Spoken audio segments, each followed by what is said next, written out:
Assalamualaikum warahmatullahi wabarakatuh. Selamat pagi semuanya. Perkenalkan, saya Adinda Putri Safrika Lubis dengan NPM 23110185. Di sini saya sebagai moderator dari kelompok 3. Saya akan menjelaskan tentang apa itu database, manfaat database, kekurangan dan kelebihan dari database. Baik, langsung saja yang pertama yaitu database. Database atau basis data adalah kumpulan data yang dikelola sedemikian rupa berdasarkan ketentuan tertentu yang saling berhubungan sehingga mudah dalam pengelolaannya. Melalui pengelolaan tersebut, pengguna dapat memperoleh kemudahan dalam mencari informasi, menyimpan informasi, dan membuang informasi.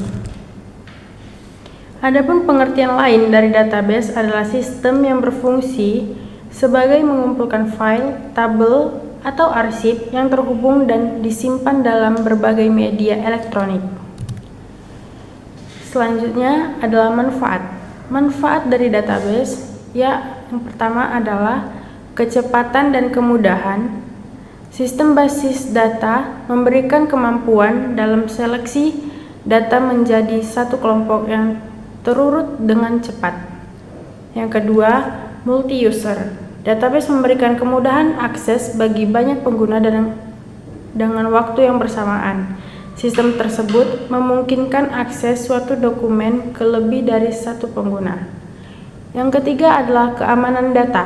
Sistem database melalui bahasa pemrogramannya telah dibuat secara safety melalui instrumen password, membuat data tersebut hanya bisa diakses kepada pihak yang diizinkan. Yang keempat, penghematan biaya perangkat. Memiliki satu database terpusat sudah cukup bagi perusahaan besar yang membutuhkan pengumpulan data secara ringkas. Yang kelima, kontrol data terpusat. Database tidak memerlukan server lebih dari satu dalam penggunaannya. Cukup satu server untuk menyimpan data sehingga data tersebut bisa diakses oleh banyak pengguna. Yang terakhir adalah mudah membuat aplikasi.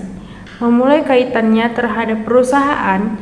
Jika perusahaan membutuhkan aplikasi input data yang baru, programmer tidak perlu membuat ulang struktur database. Yang selanjutnya adalah kelebihan dari database. Kelebihan database yang pertama, kecepatan dan kemudahan atau speed.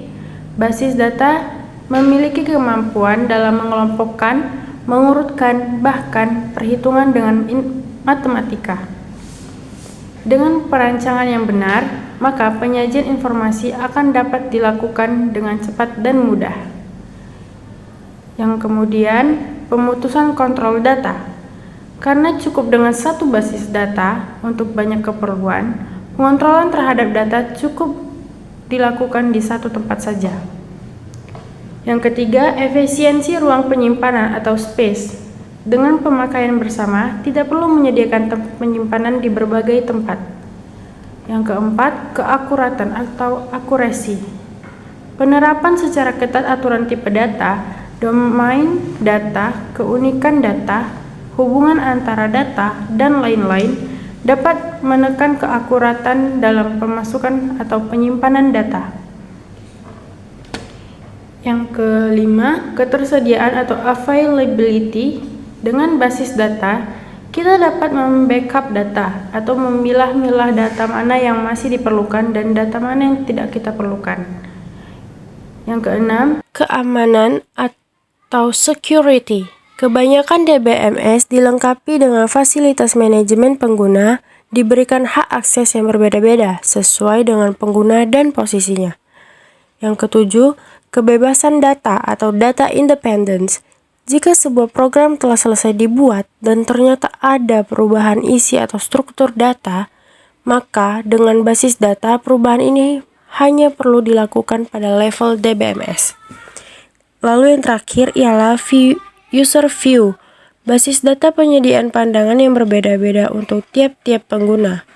Selain kelebihan, database juga memiliki kekurangan.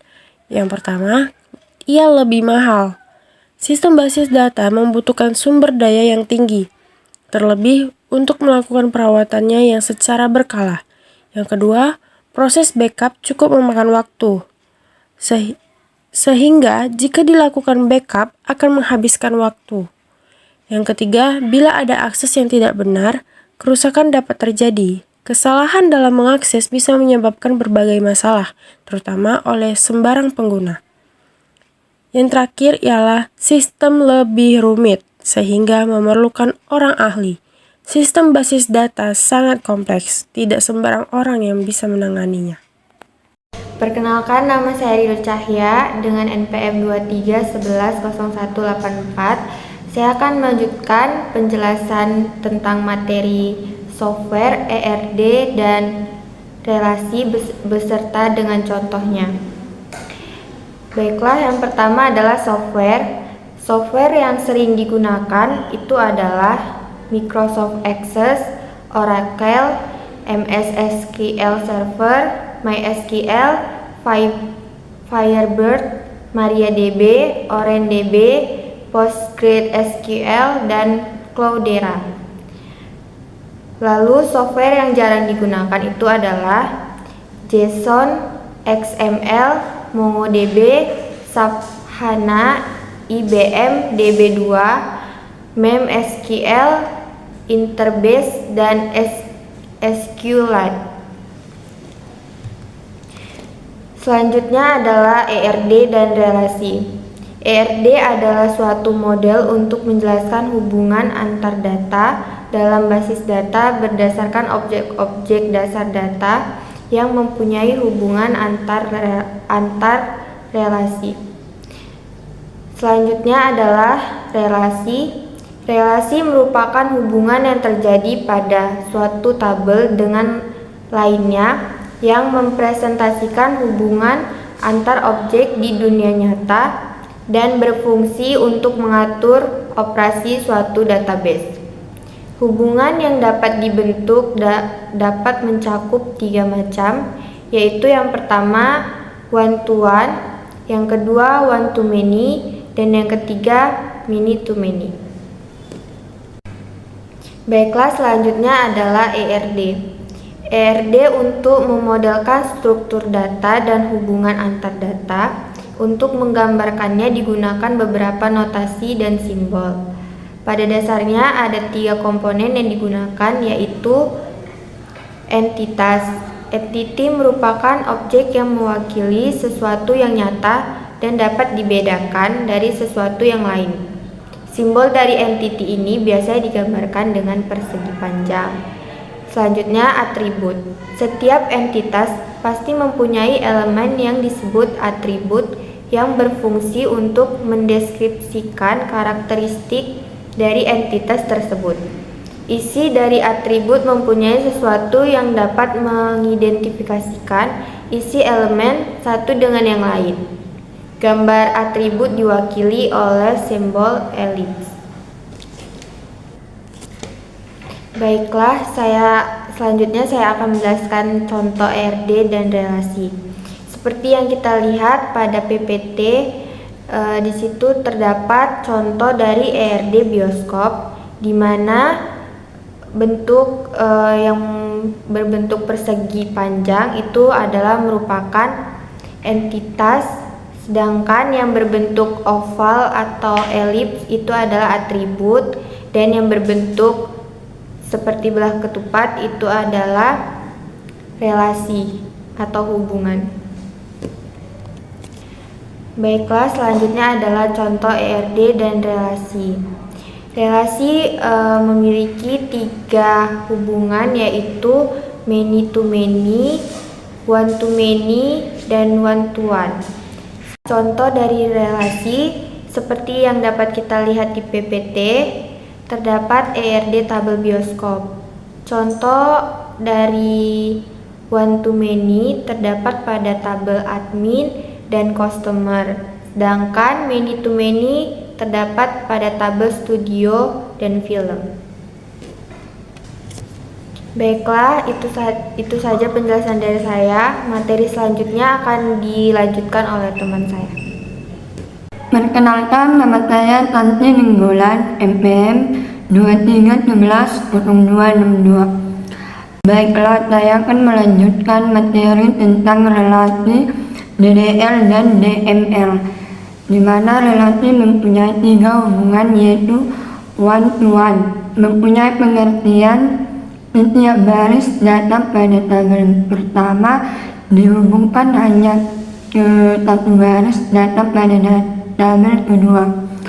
One to many mempunyai pengertian setiap baris data dari tabel pertama dapat dihubungkan ke satu baris atau lebih pada tabel kedua. Many to many mempunyai pengertian satu baris atau lebih data pada tabel pertama dihubungkan ke satu atau lebih data pada tabel kedua. Artinya ada banyak baris di tabel 1 dan tabel 2 yang saling berhubungan satu sama lain. DDL dan DML. DDL dan DML mempunyai bagian dari perintah dalam SQL. DDL merupakan data yang digunakan untuk membuat dan memodifikasi sebuah struktur objek dalam database menggunakan perintah yang telah ditentukan. Selanjutnya, DML adalah data yang merupakan bagian dari SQL dan digunakan untuk memanipulasi data dalam database. Perintah yang ada di DDL. Berikut adalah beberapa contoh perintah DDL yang umum digunakan. Pertama, create digunakan untuk membuat objek database baru seperti tabel, indeks, atau tipe data. Yang kedua, alter digunakan untuk mengubah struktur objek yang sudah ada di dalam database. Yang ketiga, drop digunakan untuk menghapus objek dari database. Yang keempat, truncate digunakan untuk menghapus objek dari database. Yang kelima, rename digunakan untuk mengubah nama dari sebuah objek database. Yang selanjutnya ada perintah yang ada di DML. Berikut ini beberapa perintah DML yang digunakan. Yang pertama, insert digunakan untuk menambah data baru ke dalam tabel. Yang kedua, select digunakan untuk mengambil data dari satu atau beberapa tabel. Yang ketiga, update digunakan untuk memperbarui data yang sudah ada di dalam tabel. Yang keempat, delete digunakan untuk menghapus data dari tabel. Selanjutnya, kelompok kami akan menjelaskan tentang cara menggunakan DDL dan DML. Saya bernama Arthur Nicola Toro, NPM 23110158, kelas TIP 2304. Saya di sini ingin membuat video mempresentasikan video tentang pembahasan soal materi nomor 3, melakukan penjelasan dari DDL dan DML dan perintah apa saja yang ada di DDL dan DML, deskripsikan cara decoding disertai PPT.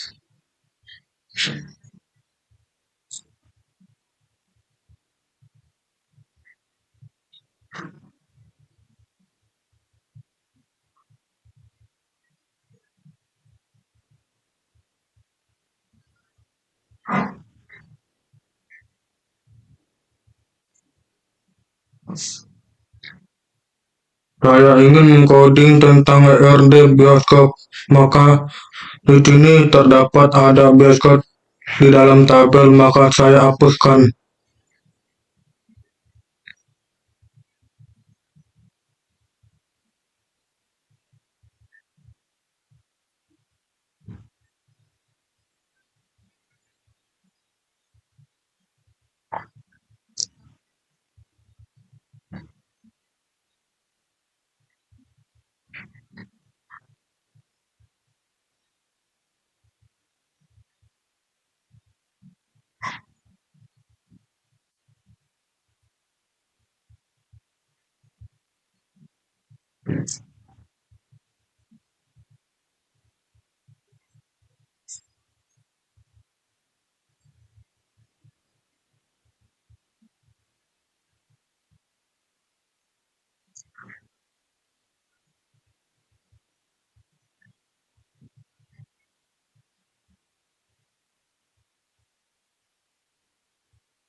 Selanjutnya saya akan menjelaskan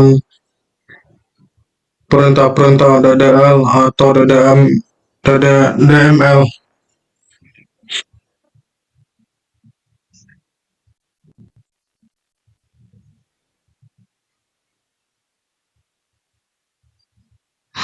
Kode itu digunakan untuk membuat objek database baru seperti tabel indeks atau tipe data.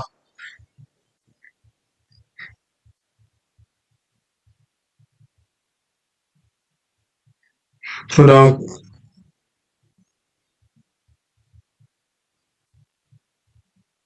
sedangkan us itu digunakan untuk menyimpan data dan memproses data dalam basis data relasional.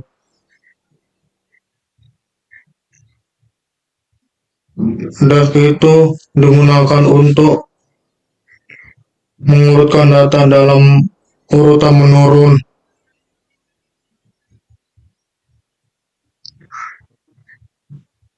Pincer itu digunakan untuk menambahkan data baru ke dalam tabel. Select from itu digunakan untuk mengambil data dari satu atau beberapa tabel.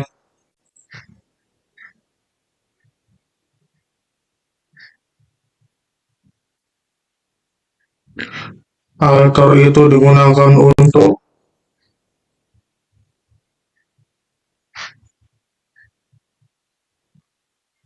struktur objek yang sudah ada dalam database.